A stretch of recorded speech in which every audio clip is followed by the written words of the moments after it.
Thank you very much for your patience, ladies and gentlemen, and welcome here to Western Reserve National Cemetery, a place that is very near and dear to my heart. My name is Mark Richards. I'm honored to be your Master of Ceremonies again for today's annual ceremony. And each time I come here, I'm amazed at how much bigger this place gets each year, and how much longer the list of loved ones and family members I personally have who are at rest here. I feel their presence each and every time I do this event. So I apologize in advance if I get emotional, but I think you understand. Where's Mr. Dave Dunn, retired Marine Corps? Dave Dunn? There he is. Please rise if you can, remove your covers for the invocation. First Lieutenant Dave Dunn, retired from the United States Marine Corps, represents the 555th Honors Detachment.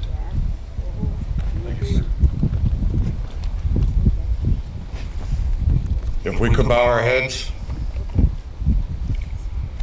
Dear God, we thank you for the freedom that you have provided us to allow us to live in the greatest nation of the world and to show our gratitude for the men and women who have given the ultimate sacrifice and paid for their lives.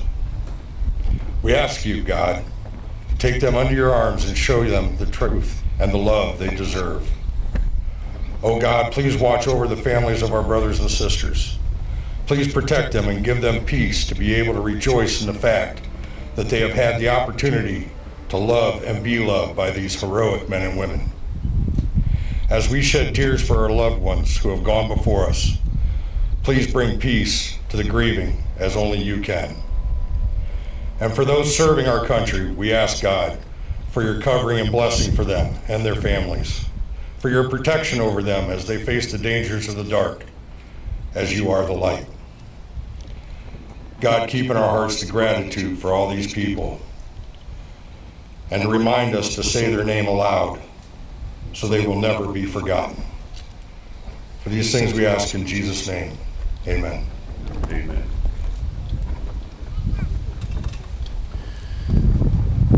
Please remain standing for the posting of the colors of the 555th Honors Detachment, which will be followed by the national anthem performed by Jill Burke, the Pledge of Allegiance led by Joshua Ranastay.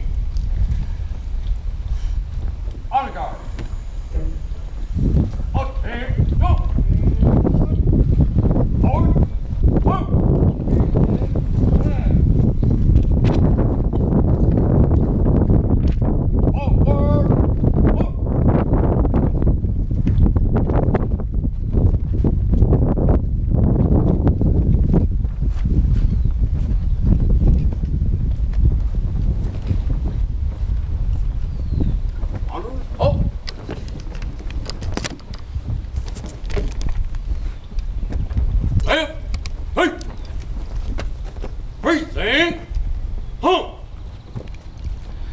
Oh, say, can you see by the dawn's early light what so proudly we hailed at the twilight's last gleaming, whose broad stripes and bright stars through the perilous fight o'er the ramparts we watched, where so gallantly streaming, and the rocket's red glare, the bombs bursting in air, gave proof through the night that our flag was still there.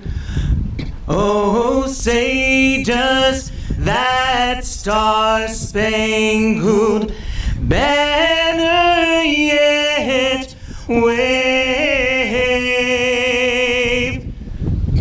o'er the land of the free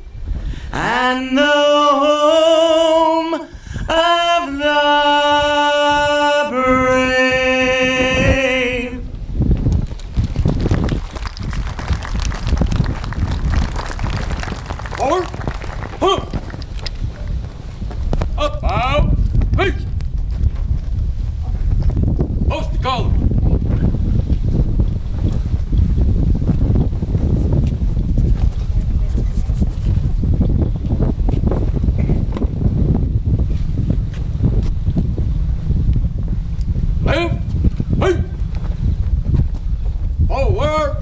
Move.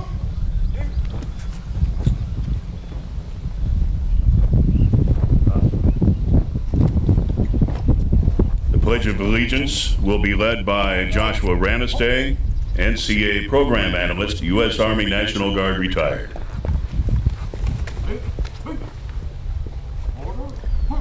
I pledge allegiance to the flag of the United States of America and to the republic for which it stands, one nation, under God, indivisible, with liberty and justice for all.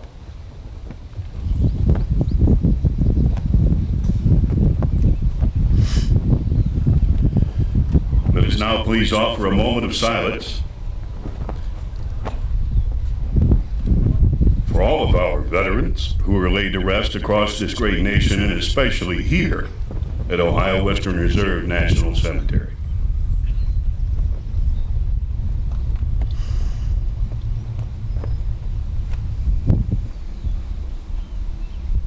Thank you very much. Please be seated.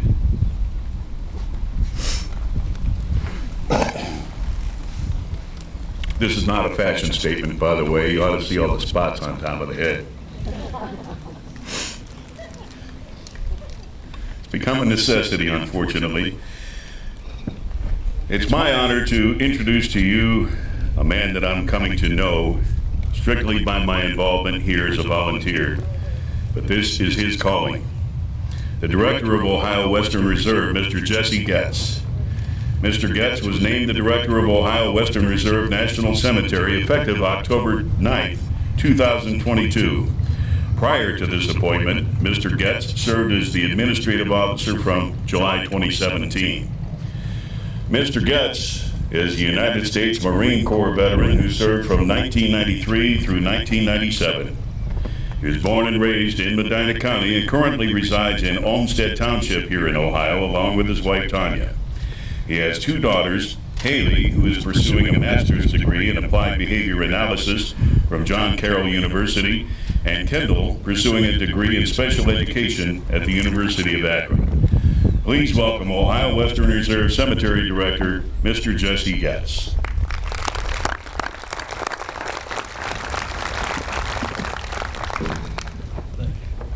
And he's worth the wait, by the way. We'll see. So thank you, Mark, for that kind introduction. I'd like to thank our friends and families of our nation's veterans for this outpouring of support you have brought here today. Your participation in this event yearly ensures that no veteran truly dies by cherishing their memories on our nation's Memorial Day. Lastly, and most importantly, I'd like to thank America's veterans. So good afternoon, everyone. The weather's holding out, so we're doing good. And welcome to our Memorial Day ceremony here at Ohio Western Reserve National Cemetery.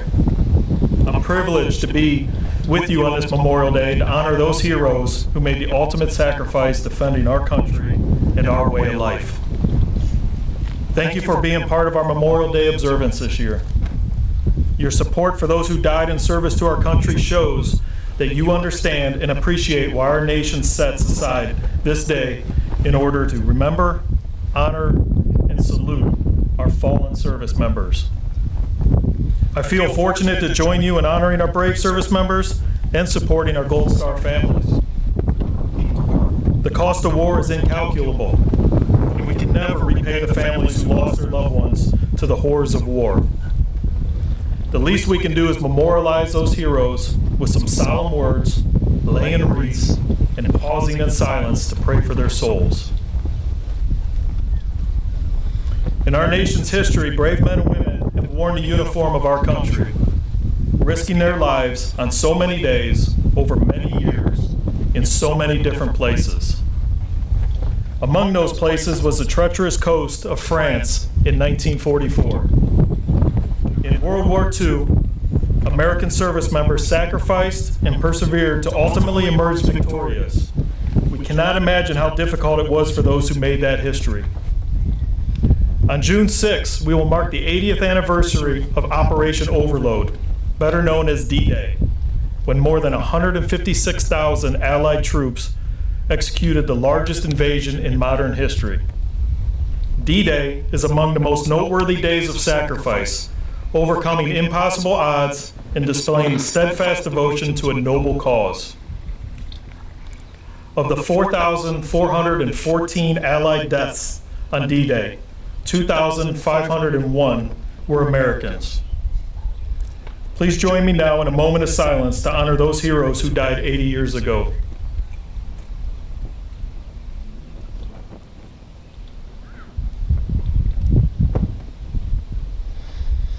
More than 16 million Americans served in the armed forces during World War II. More than 405,300 lost their lives during the war, including 291,000 killed in action. Most of those heroes were hastily buried in temporary cemeteries near where they fell. After the war, our government gave families a choice to either return their loved ones' remains back to the American homeland or to rest in place overseas. Many families requested they remain with their fallen brothers. More than 171,000 families asked that their loved ones be brought home. Approximately 133,000 were laid to rest in private cemeteries, while more than 37,000 were buried in national cemeteries such as this one. Nearly 300 heroes who died on June 6, 1944 are interred in VA national cemeteries. Private John Reinhardt served with the 506th Parachute Infantry Regiment, 101st Airborne Division. The elite Screaming Eagles trained in England for more than a year, preparing to jump in behind enemy lines and seize objectives, hours before the beach landings. They were confident while flying toward their drop zone in occupied France. A war correspondent on their plane asked the paratroopers to autograph his notepad. While applying his signature, Private Reinhardt said, "We'll knock the hell out of them." But they never got the chance. Reinhardt and his team jumped, but were devastated by heavy fire as they hit the ground. John was killed by a machine gunner and was buried nearby. 4 years later, he was returned to his hometown of Baltimore, where he rests at Baltimore National Cemetery. On his Veterans Legacy Memorial page, you will see a photo he sent to his parents signed, "Your loving son." He is one of nearly 10 million veterans that are memorialized with an individual page on the Veterans Legacy Memorial website, or the acronym we use is VLM. And it's the way that the NCA uses modern technology to keep alive the legacies of veterans resting in VA national cemeteries. Reflecting on the 80th anniversary of D-Day, I like to paraphrase a quote paraphrase a quote from one of the war's most iconic leaders, General George Patton. "It is foolish and wrong to mourn the men who died. Rather, we should thank God that such men lived." I want to acknowledge the unwavering dedication and devotion displayed by the staff at Ohio Western Reserve National Cemetery. Throughout the year, regardless of weather, these great patriots come to work to make sure veterans are properly memorialized and laid to rest in the most dignified manner. I'd like to recognize and highlight all of our veterans on staff, but over 90% are veterans, and there isn't enough time in the day to recognize them, so I've chosen a few. Michael Robinson, equipment operator. Sergeant First Class Robinson has served 23 years in the Ohio Army National Guard and has been deployed in support of Operation Iraqi Freedom and Operation Enduring Freedom. Joshua Ranestay, he's our program analyst. He's Sergeant First Class Ranestay, retired after 20 years in the United States Army. He also has been deployed in support of Operation Iraqi Freedom, Operation Enduring Freedom, and Operation Atlantic Resolve. And lastly, Melanie Rose Mendoza, Cemetery Administration Specialist. Master Sergeant Mendoza has served for 12 years in the United States Air Force Reserve. She has been deployed in support of Operation Inherent Resolve, Operation Spartan Shield, and Operation Allies Refuge.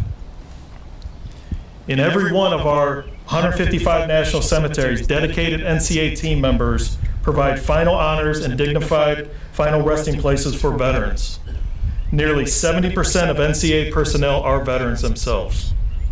Every day of the year, we memorialize veterans in our cemeteries. But there is only one Memorial Day. From the Revolution, both World Wars, Korea, Vietnam, the global war on terror, and many other conflicts, millions of brave Americans willingly stepped in harm's way, knowing they might never see their families again. We have an obligation to remember and honor every one of them. As you go along today, I ask you to stop at a gravesite and read a veteran's name, rank, and service component. Say the name out loud. Reflect on the fact that this fellow American served and sacrificed for all of us, asking for nothing in return, except maybe to be respectfully honored the way we honor veterans in our national cemeteries, with dignity, respect, and unwavering gratitude. Then when you have time, find that veteran's name on the VLM page and leave them a lasting tribute. Thank you for being here. Thank you for supporting veterans and their families. And thank you for honoring those who made the ultimate sacrifice. May God bless you, our service members, our veterans, and the United States of America.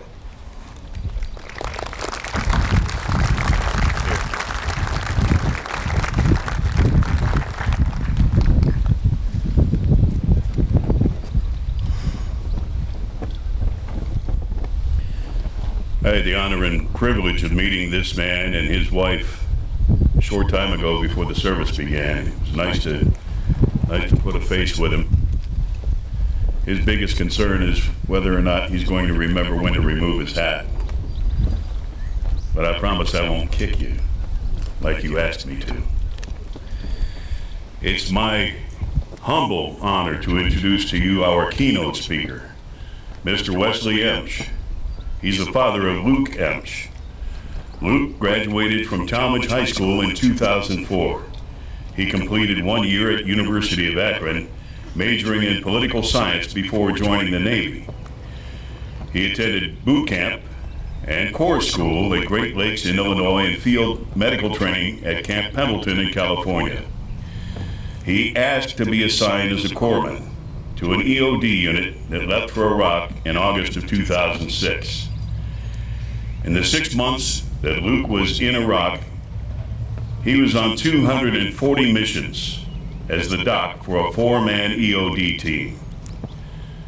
His teams cleared 78 IEDs, captured 2,500 pieces of ordnance totaling 10,000 pounds of net explosives, and treated 80 casualties both inside and outside the wire. Luke was killed on his last mission before he was to leave Iraq on March 2nd, 2007. Luke had said that the one thing that he was most proud of in life was joining the Navy. His parents are very proud of him too. He is laid at rest here. Please welcome, ladies and gentlemen, his father, Mr. Wesley Emsch.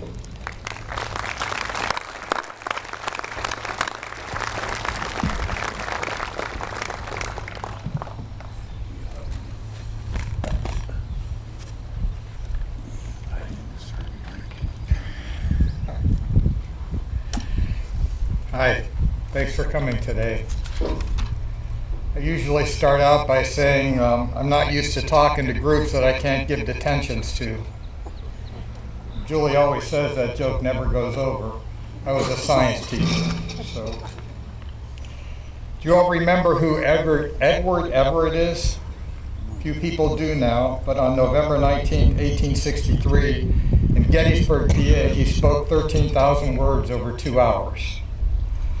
The next speaker spoke for about 10 minutes. He spoke 271 words. Luke considered Abraham Lincoln's Gettysburg Address the greatest speech ever written. I'll try to keep mine somewhere between the two. I'm going to borrow a few of the president's words first, though. The world will little note, or nor long remember what we say here today, but the courage and devotion to our country displayed by these resting here must never be forgotten. Luke, you've been told, is a corpsman. Some of you probably don't know what a corpsman is. Marines do. But the Webster's definition of corpsman is a young, usually long-haired, bearded, military-hating sailor that will run through the gates of hell to get to a wounded Marine. Sorry, emotions and hay fever today are going to be difficult. You already know what he did, where he died, so I won't go over that.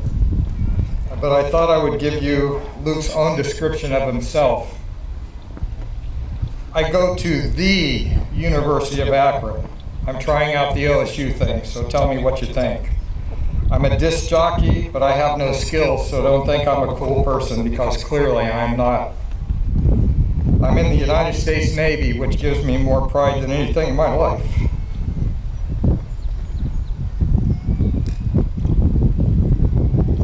I'm a raging liberal, and I love to fish. It was pretty simple, according to Luke. Luke was also an unapologetic card-carrying member of the ACLU and the Green Party. He loved America and would defend it against anyone that tried to defame her. Luke was 6'2", weighed about 150, 160 pounds, so he was tall and lean. He had piercing, laughing blue eyes, and he loved to laugh. He seemed to get along with everyone, which was a problem sometimes. He loved to talk to people. He could walk up to a stranger and strike up a conversation. When he was little, we would say, "Luke, let's play a game." He liked playing games. And we'd say, "Pretend you're shy." And he would for a few minutes, but it didn't last long. The Marines laughed when they told us about how he would walk up to new arrivals on the base, and he would put his arm around them, talk to them, walk them around, show them all the highlights. He walked up to one guy, they remember, and he looked and he says, "We have the same shoes on." He knew that some of the guys were a little freaked out, and he tried to make them feel better. Luke had a really sharp mind. He was a bright kid, but he was not the best student. For some reason, he didn't like to read unless it was something he was interested in. His senior chief, Chief Santa Maria, told us that when he got to Pendleton and reported for duty, he was told that he had a lot of studying to do, and he probably wouldn't be able to deploy with his unit. Ed laughed when he told us this because Luke buried himself with the books he needed, and he completed all his tests in 2 weeks, just in time to deploy. Now all he had to do was learn how to shoot a gun. One of the Marines, Tony, really laughed when he told us about taking Doc to the gun range and teaching him how to shoot a gun. Luke had no use for them. The Marines used to tease him, "Doc, is your gun loaded?" He took his oath to heel very seriously. Luke only hated 3 things: the New York Yankees, the Dallas Cowboys, the Oakland Raiders, and of course, anything purple from Minnesota. He was a huge Packer fan. He also had a quirky sense of humor. Luke had definite ideas of what is wrong and what is right. He didn't tolerate bullies. He couldn't understand why the color of your skin or who you loved would affect how people treated you. When he was about 6 playing Little League Baseball, he overheard an adult making disparaging comments about his friend's father because his skin was dark. Luke walked up to the guy and told him, "That's bad, you shouldn't talk like that." The guy came over to me and suggested I teach my son some manners. I said, "He's right." One Saturday morning, I was in my workshop drinking coffee and listening to Click and Clack, the car guys on the radio. And Luke came in with a very serious look on his face. He had a habit of going down and reading things on the computer at night. He pretended he was reading stuff on the computer. He said, "Dad, could you buy your way out of the Army in the Civil War by paying like $300? And I said, I'm not sure, I read something like that. He got angrier and angrier over this. "It's not fair. This means that the rich will never have to go to war, but the poor will always have to go and fight. He stewed about it for days. Then a couple weeks later, he started asking me questions about special interest groups and money in politics. How do you explain graft, greed, and corruption to a 12-year-old? So I did the only thing I could think of. I gave him my CCR album and said, listen to track 9, Fortunate Son. He spent a good deal of time with my father during my dad's last year of life. And my father was a World War II submarine vet. And he was also, one of those America love it or leave it type of advocates. My dad was hardcore sometimes.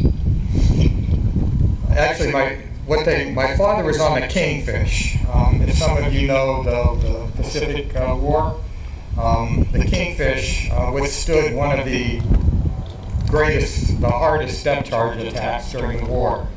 They were off the coast of Formosa in March of 1943, and they were depth charged for 8 hours. They estimated they dropped 40 depth charge on the Kingfish, and it survived, which is amazing. Well, my dad was hard of hearing, and Luke had to repeat himself often during our conversations. My dad would shake his head and ask us, how do you keep up with him? To which, we're just kind of used to it, but it's not easy sometimes. It's funny how they influenced each other.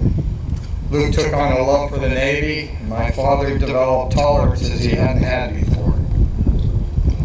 When Luke told us he was going to join the Navy, we argued with him for hours to no avail. Then he told us why he was joining. He had read an article about 2 young men that joined the Marines to get the GI Bill so they could go to college, because they couldn't afford it any other way. He railed about politicians that cut taxes on the rich and compensated by cutting social programs, one being grants and college help for low-income people. Both of those Marines were killed. He took the story to heart. He said, I can go to college. I'm privileged. He felt he was privileged. He believed, he said it wasn't fair, that he could do something that they couldn't do. So he decided he was going to become a corpsman, and he was going to keep people alive in a war he opposed. He said, Dad, do you remember that match when somebody told Hawkeye the rules of war? Rule number 1, young men die. Rule number 2, doctors can't change rule number 1. He said, Dad, I have to change rule number 1. He believed that no one should be able to vote to go to war unless they had been in combat. He was upset that one of the only voices was someone who had been in combat, and he was being ignored. He often said that if you vote to go to war, you or your children should be in the first wave going in. He felt the country was being railroaded. When he reported to MEPS at the end of May 2005, he said it was the proudest day of his life when he put on his Navy uniform for the first time. He loved boot camp. He'd been thinking about this for a long time. It was everything he'd hoped for. His chief told us a story about a time he was chewing Luke out for some reason or another, and Luke smiled. The chief got mad. He got really mad, he told us.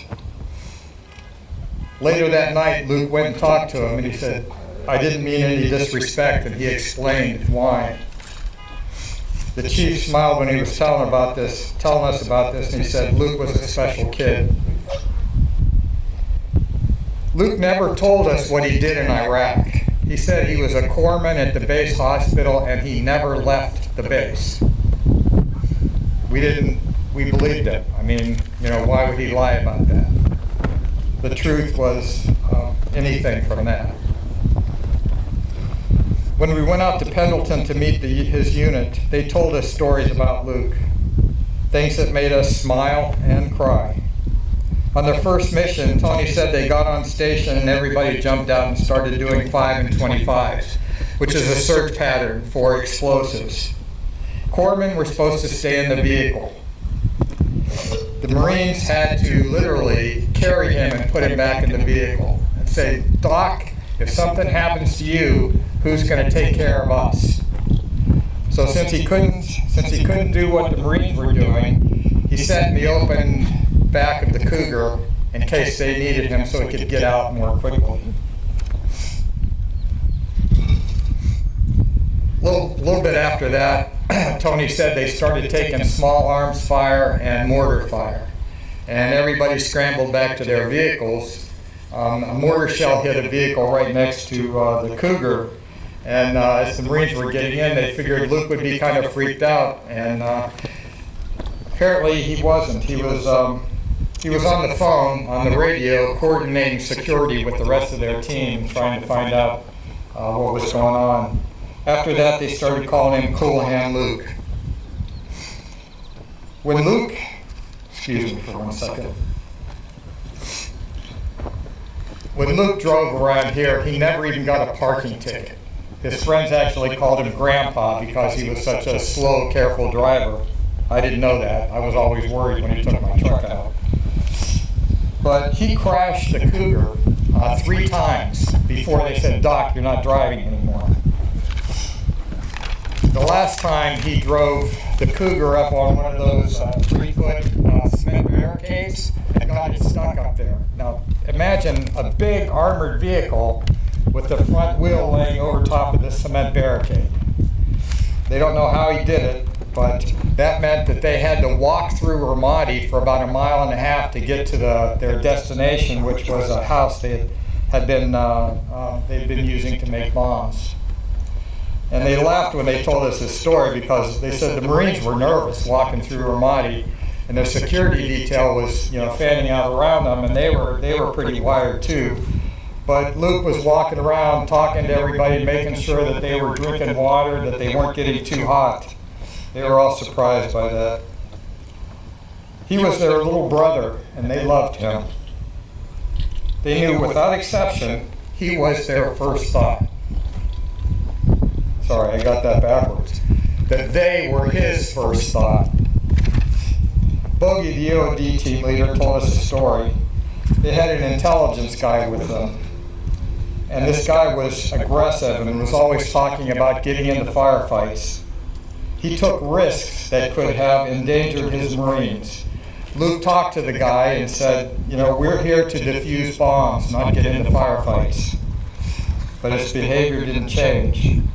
Apparently he was unimpressed by the corpsman. So Luke went to the CO and explained that this guy had to go and why, and he was gone the next day. The Marines were always impressed that he would go to bat for them like that. They told us a story that they had been on calls for 30 straight hours, and Luke finally got back to his bunk. And his bunk was his favorite place in Iraq, because the more you slept, the less time you were in Iraq. After sleeping about 30 minutes, they had a mass casualty call. Apparently someone had set off a bomb in a market in Ramadi and there were casualties coming in. Luke got up and dressed and headed for the door, and they said, Doc, you don't have to go to this.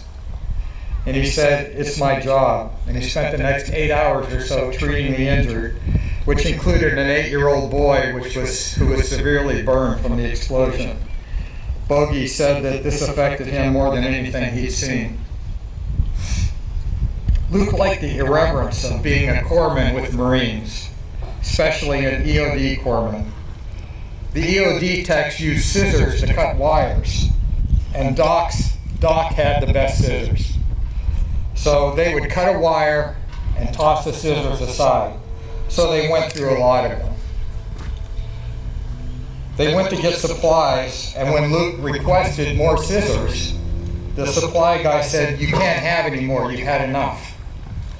And Luke protested and said, we used them. And the guy said, apparently rather colorful language, he said, get out. So when they were leaving, Tony asked him if he got scissors, and Luke said no. And Tony said, you're EOD. If you want scissors, you get scissors. Now get back in there and get them. So they went back in the building. Luke jumped over the counter, grabbed the guy, and said, if you don't give me some more scissors, he, pointing to Tony, is going to kick your ass. He got the scissors and a good laugh. You all probably know how anal Marines are about hair on their face, right? Now they could be in a firefight, they call time, dump some water and soap into their helmets, shave, pick up their guns and start shooting again. Well, Luke had fur on his face. His beard grew fast and heavy, and he had a tendency not to shave up to Marine standards. Chief Santa Maria said, Luke shaved at 2 a.m. one day, and by muster they were asking him if he was going native. His Marine top sergeant went to Ed and complained that Luke was setting a bad example for his Marines. Ed said, I'll talk to him, which he did. He went and talked to Luke and he said, you're in the Navy. If you don't want to shave, you don't have to shave. And if they complain, tell them to go talk to the SEALs. For what I heard, Top Sergeant complained a lot. Now, I told you Luke was 6'2", Top Sergeant was 5'4". Okay? So he would stand in front of Luke screaming at him to shave. And Luke would stand there at attention, saying, Tops, I hear you, but I can't see you anywhere. Boy, that guy used to get mad. Ugh. Luke's two best friends were staunch conservatives, young men with polar opposite views of the world than he. Sean, his Navy friend, said they would get into arguments all the time. They even literally came to blows a few times. Sean laughed when he told us this. We were talking, having this conversation while we were walking along the beach on outside of San Diego, Coronado. That's where they used to meet on the weekend and party. And Sean was telling us this, and Julie said, how do you stay friends if you argued so much? And Sean just stopped and says, because I always knew he had my back. Luke loved to argue. Through arguing, he would shape and change his ideas. Sean said it worked both ways. Tony said Luke would constantly ask him questions. Why do this? What is that for? Finally, Tony would say, Doc, enough. Now, I laughed because I said that 1,000 times, except I said Luke, not Doc.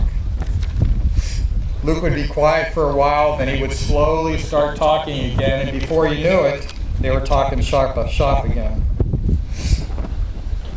Every Friday, Luke would drive down to Sean's apartment in Coronado across this insane bridge from San Diego. He would call us on the way. He would tell us about his week and ask us how home was.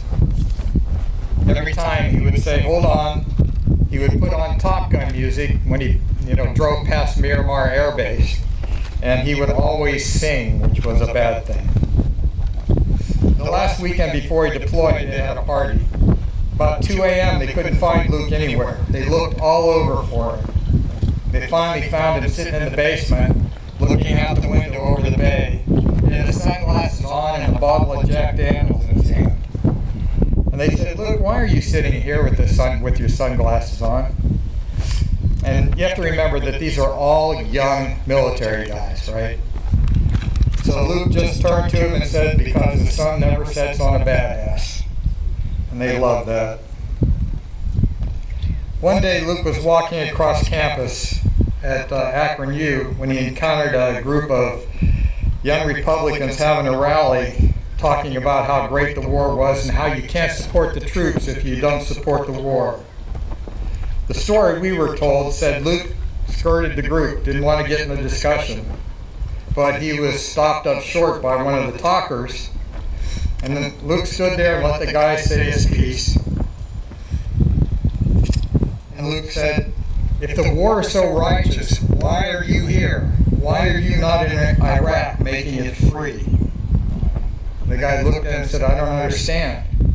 So Luke repeated, why are you beating the drum here and not there fighting, if this is so righteous? The guy he was taken aback apparently, and he said, because I have important work to do here. Oh, Luke burst out laughing when he heard that. He said, we've all heard that one before. He said, you're willing to talk the talk, but not walk the walk. That was a big thing for Luke, walking the walk. I have kept in contact with a number of Gold Star fathers through the years. We commiserate occasionally, not as much in the past. And when I told them I was going to be doing this talk today, they said I should touch on the Gold Star experience. That's what a couple of them call it. So we came up with a few points. First of all, today is Memorial Day. Today is dedicated to one thing, and that's remembering those American service people who did not come home from wars. It is not for selling cars or saying, "Thank you, servicemen." It really makes me mad when people do that. Luke did not pass away. Luke was killed. We weren't at his bedside holding his hand. We couldn't comfort him. He was killed in a violent explosion. He did not pass away. And don't tell us Luke is in a better place. Because what better place is there than with his family, the family that loves him, or the family that he could have had?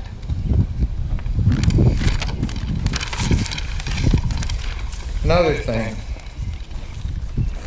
Grief is not quantitative. People feel grief differently, often very differently. And folks feel the need to show you that they have felt grief similar to yours. And you haven't. No one has. My grief is my own. It's not the same as yours. It's not the same as Tony's. It's not the same as Mike's. Don't say, "I just lost my sister, I know how you feel," because you don't. The worst attempt at commiserating was about 2 years after Luke was killed. This guy walks up to me and he says, "We had to put our puppy down last night, so I kind of know how you feel." Say, "I'm sorry for your loss. Thank you for his service. We appreciate the sacrifice he made for us." The most hurtful thing for me now is when I hear our elected leaders or their TV talking heads saying liberals, Democrats, progressives are not good Americans, that they're trying to destroy America. Can you imagine how that makes me feel when I hear one of those people say that? My son died defending this country, and that clown is telling me he's not a good American. Every time this is repeated, every time, they're denigrating what Luke and hundreds of thousands of other Americans laying in fields like this all across our nation and the world, what they did, what they stood for, and the sacrifice they made. When they say this, don't let them get away with it. Correct them. In her book, Heaven in the Midst of Hell, Commander Sherry Snively dedicated a chapter to Luke. He made a quiet impression on her in their meetings. And she said Luke will be unable to add his unique mixture of battle-hardened savvy and his liberal learnings to the conversations. People, however, if we listen carefully, we might hear some of his words of wisdom. I hope so. For a long time, I had an incredible amount of anger and hate inside me. I just wanted one person to say the wrong thing to me. I would come up here and talk to Luke all the time. I would sit there or pace and have these long, animated conversations with him. He finally made me see that he wanted to keep people alive. He said, "Dad, hate is never the answer. I don't want you to hate anymore."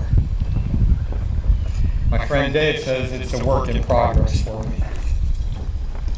The Marines and Corpsmen would always smile when they started talking about Luke and telling stories.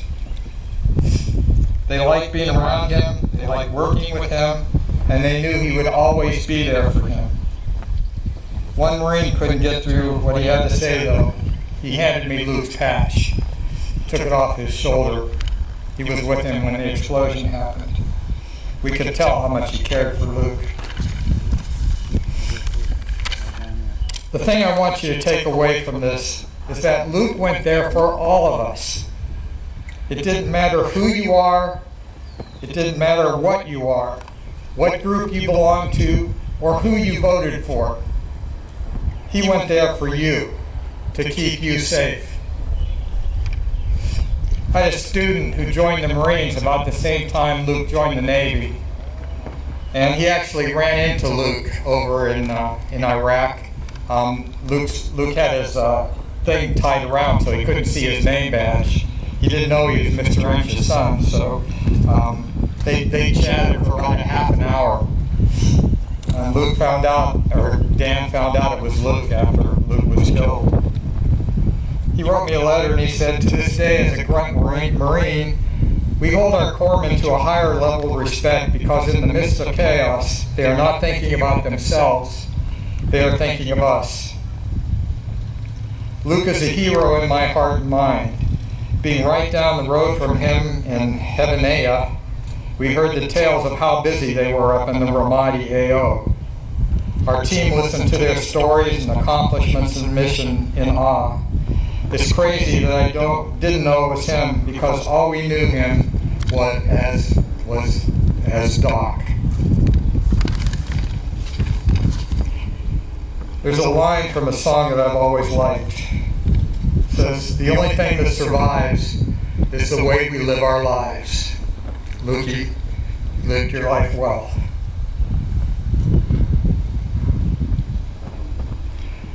I miss you and I love you every day. The sun never sets on a badass. Thank you.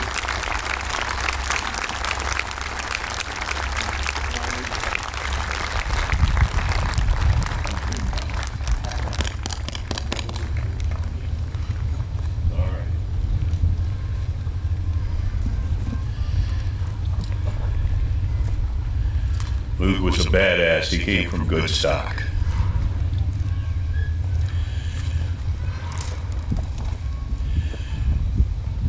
It's now time for the presentation of the Battlefield Cross. It's my honor to introduce to you First Lieutenant Charles Leopold, U.S. Army retired, who will give us a brief history of the Battlefield Cross, followed by the narration of the ceremony that will be presented at the 555th Memorial Detachment. Please welcome Mr. Charles Leopold.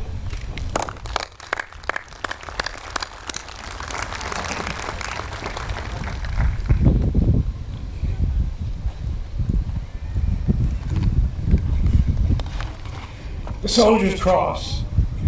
The origins of the Soldier's Cross, or Battlefield Cross, appears to lie in the American Civil War.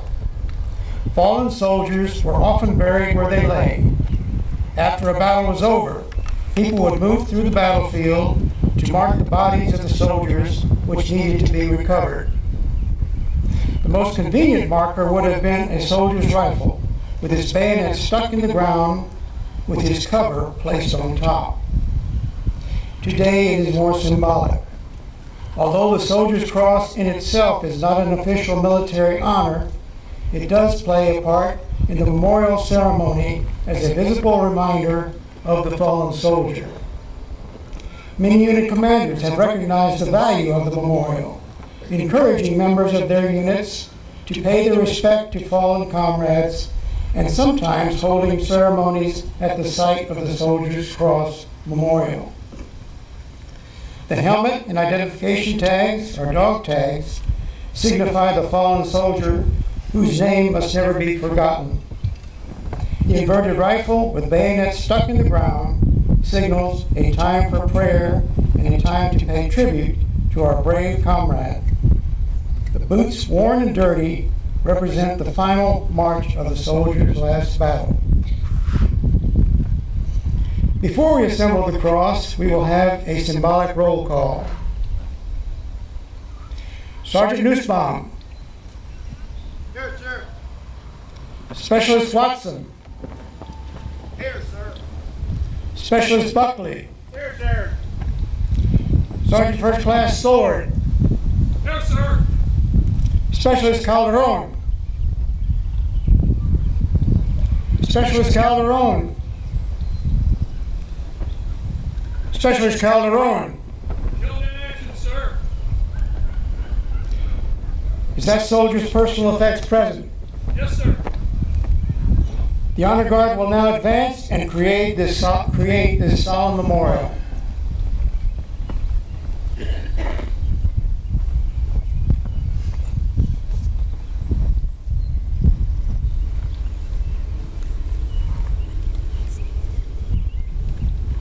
Forward, march.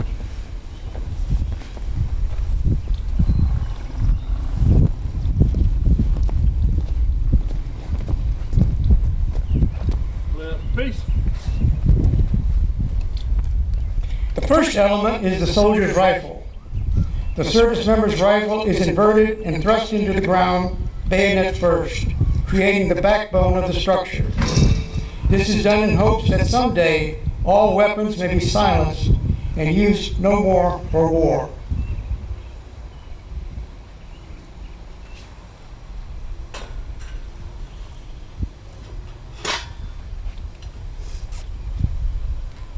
The second element of this memorial is the helmet. This is a symbol of protection for all combatants. The helmet is now placed atop the butt of the rifle, where it will continue to protect the fallen.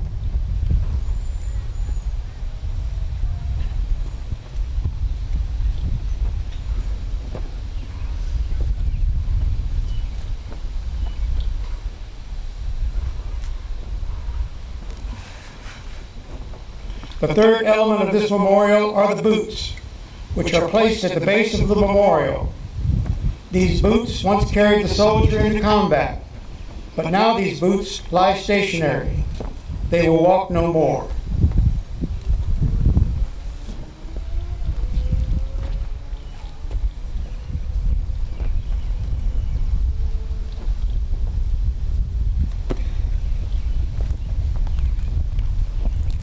These elements together may be representative of any soldier who may leave this mortal world. One element and one element alone ties these objects to one soldier and makes it a personal reminder of our comrade, his dog tags. Once affixed, this memorial is no longer a collection of a soldier's equipment. It is now a personal memorial. It is a symbol of the life and a solemn reminder of a comrade, family member, and a friend.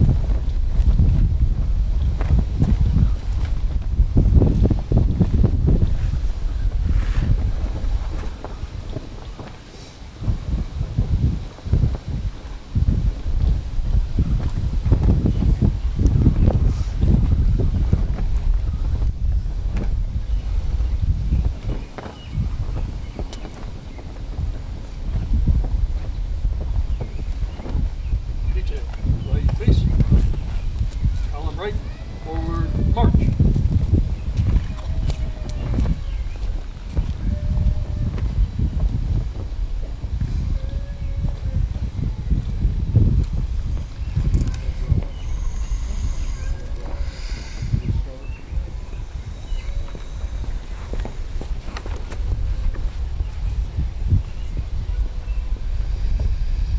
Thank you again to the members of the 555th Memorial Detachment.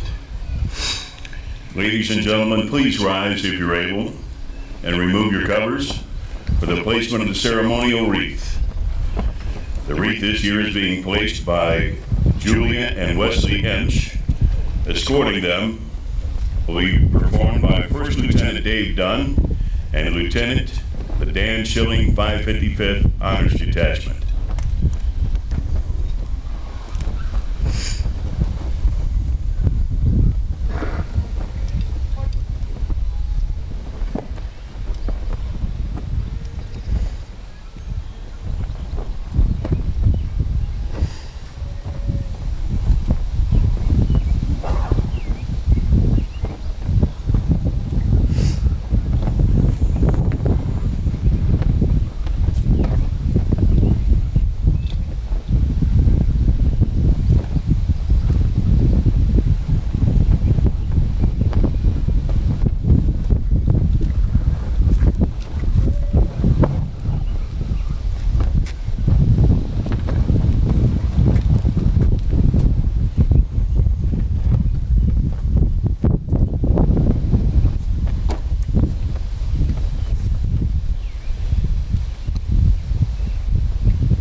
Smith, thank you very much for the rendition of Taps.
Our deepest gratitude, ladies and gentlemen, to Cleveland Firefighters Memorial Pipes and Drums for providing the bagpipes today.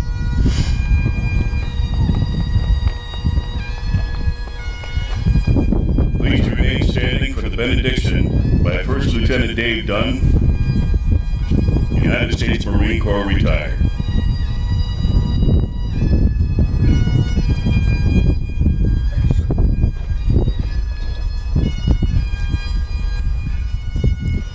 Oh God, thank you for allowing us to come together to praise your name and to give our thanks to our fallen brothers and sisters. Please let us go safely as we travel from here. Let us never forget the greatness of our freedom. We thank you for allowing us to live in a nation where we can praise you freely and to ask God, please give our leaders the wisdom to not think of these men and women as soldiers, sailors, Marines, and airmen, but to remind them that they are fathers and mothers, sons and daughters, and brothers and sisters. These things we ask in your name. Amen. Amen.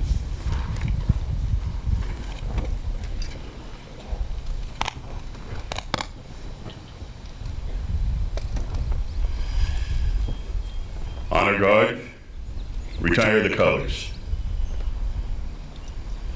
On the guard, up, hand, go! Forward, move! Forward, move!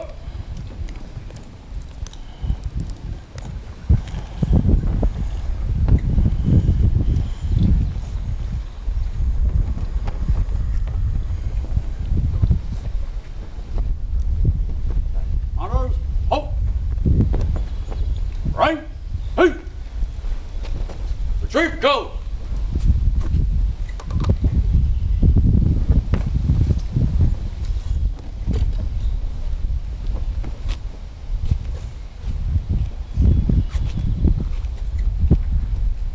Hey up! Hey! Close ranks! Move! Forward! Move!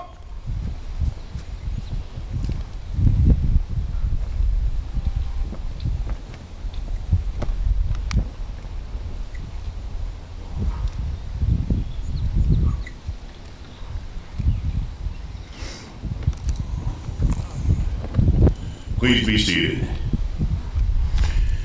I've done this for a lot of years. I think I mentioned at the outset here that I was here when they broke ground to create this cemetery.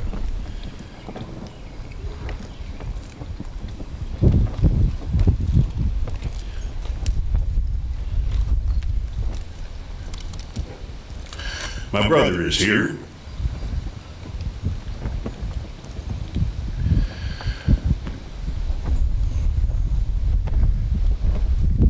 And one liberty that I have taken each year is to read a poem that I read at his funeral. If you don't mind, bear with me. This was written by a Canadian Army doctor, a medical doctor, on the field of battle in France during World War I, Dr. John McRae. In Flanders fields, the poppies blow between the crosses row on row that mark our place. And in the sky, the larks still bravely singing fly, scarce heard amid the guns below. We are the dead. Short days ago we lived, felt dawn, saw sunset glow, loved and were loved, but now we lie in Flanders fields. Take up our quarrel with the foe. To you from failing hands we throw the torch, be yours to hold it high. If ye break faith with us who died, we shall not sleep, though poppies grow in Flanders fields. I want to thank Cemetery Director Jesse Getz and the entire staff here at Western Reserve National Cemetery for their continued good care, honor, devotion, and dedication to serving those who have fallen and to helping their families through it. As Mr. Ench noted, we all grieve differently. Grief sometimes never leaves. But we thank you all for attending our Memorial Day ceremony today. And as you look upon these hallowed grounds today and days to come, please remember every day here at Ohio Western Reserve is Memorial Day, and it is treated accordingly. We now invite you to visit one of our veterans laid to rest here on these hallowed grounds, and something, if you have not seen it, you have got to go visit the Memorial Walkway near Section 18. It's just down the road a piece. There are now 142 memorial monuments surrounded by a beautiful park-like setting. It is amazing and dazzling to view that. As you exit the ceremony today and these cemetery grounds, please drive slowly and follow the temporary exit signs and the directions of the cemetery staff. On behalf of me, my family, and everybody who is grateful for the service of our American Armed Forces, thank you one and all for attending today. God bless you. Have a safe journey home. God bless America.